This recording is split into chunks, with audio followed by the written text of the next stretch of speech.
Hi everyone, welcome back to my channel. My name is Dr. Sahara Omar. I am a licensed marriage and family therapist practicing here in the state of Texas. And today's video, as promised from a previous video where I laid the foundation for 6 common types of manipulation, I'm going to share with you guys the other 6. That will be total of 12 types of manipulation that we see in people, specifically toxic people, people that are not willing to do the work. And the challenge for all of us is if we are manipulating people, we have to ask ourselves, why am I doing this? Where is this coming from? Who modeled it for me? And definitely stopping the behavior. If you yourself dealing with somebody who's manipulative, your goal is ultimately to set boundaries with them and see if you can protect yourself from these manipulation tactics. And hopefully you will find yourself in a better position for yourself, okay? Alrighty, so the other 6 are, the number one that we also see in the therapy room when I work with couples is love bombing. Love bombing starts, I've seen it all in romantic relationships. I've also seen it with family relationships, familiar relationships, friendships, and even co-workers as well too.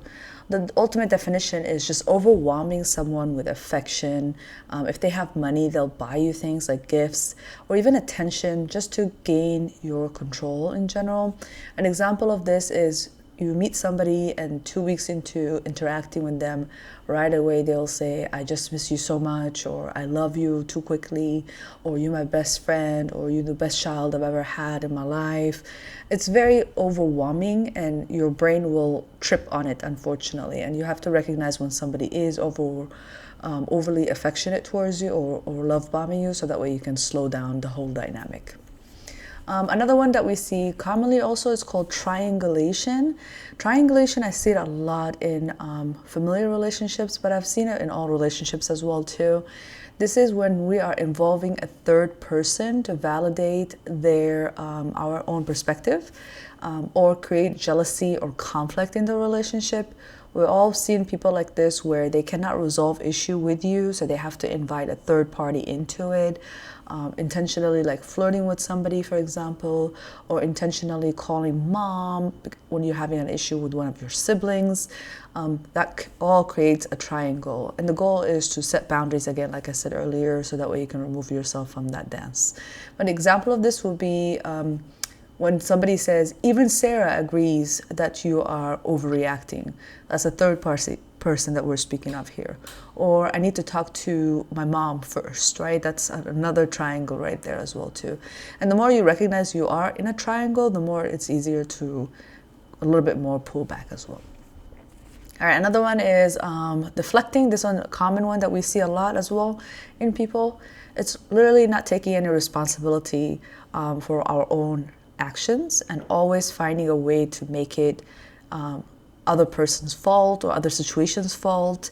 So people who deflect typically would say things like, oh, I would have not yelled at you if you were not annoying first, right? Or I was so busy with work, or I did this because of that, right? Like, so they are literally like shifting conversation altogether into something else, so that way you'll never learn how to hold them accountable.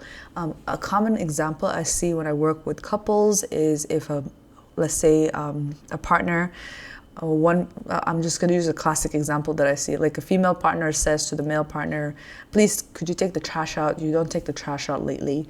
And instead of the male partner saying, you're right, I'll take the trash out, especially if they agreed upon that is his task, right? So this male partner might say things like, why do I have to take the trash out? I cleaned the house yesterday, or I mopped the floor yesterday. We're deflecting, right? Like we're going into another conversation instead of sticking to the topic itself. Another common one we see is projection. Projection is when somebody takes on whatever that they're feeling or thinking about you and then just put it back on you, right? So like accusing you of doing what they're actually doing, right? So internally, however they're feeling or thinking, they just take that and place it onto you. An example of this is when somebody say you're always so friendly with your coworkers, or are you hiding something, or you probably X, Y, and Z, right? Like you probably don't like me, or you're probably talking to this person. That's all projection, right? Like whatever they are dealing with internally, their own personal experiences, they just package it and put it back on you. That's projection.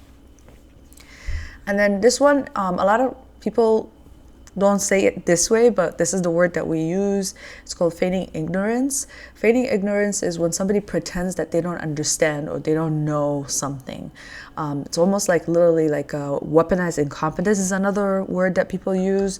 But weaponized incompetent is when somebody says, I really literally don't know how to do something. So it's more of a doing, where this one is more of a knowing, right? So it's more logical.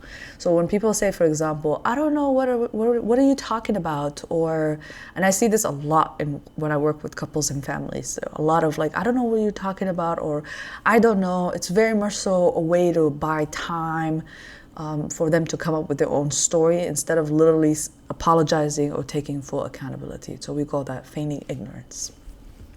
And then the last one is over-promising or future faking. A lot of times people, they want to manipulate, right? Like, so it goes back to like gaining what they want from you. I see a lot in romantic relationships, especially when somebody promises you that they're going to marry you one day, for example, or they will be calling you a girlfriend one day, or they will move in with you one day. There is this sense of like over-promising, future faking, giving you false hope about what they are willing or going to do. So in general, they are promising to deliver something, but they're not really delivering that. They're just gaining something in the process, right? An example of this will be, I'll pay you back, which is a common one that we hear, right? Where people, they borrow money from you and then they'll promise that they're going to pay you back, but they have zero intention to actually pay you back. Or they might say, one day I will marry you, like the one that I said earlier. This is a common one that I see a lot. Like a lot of people buy in more time to gain that affection and that connection with you when they have zero intention to actually marrying you and building a life with you as well there too. Okay, so those are the other 6 common ones that we see. And like I said beginning of the video, the goal is to first recognize what you're dealing with, and once you recognize somebody is being manipulative, you have to call them out on it. And if there's no true accountability, ultimately the goal is to set boundaries, and that's what we do in the therapy space. Alrighty, I hope you guys liked the video. Please feel free to hit that thumbs up. It really helps. Also, feel free to leave me a comment. What are your thoughts? Have you met people who are very manipulative? And if so, well, how were you able to step out of that dynamic for yourself? Alrighty, I'll see you guys in the next video. Thank you.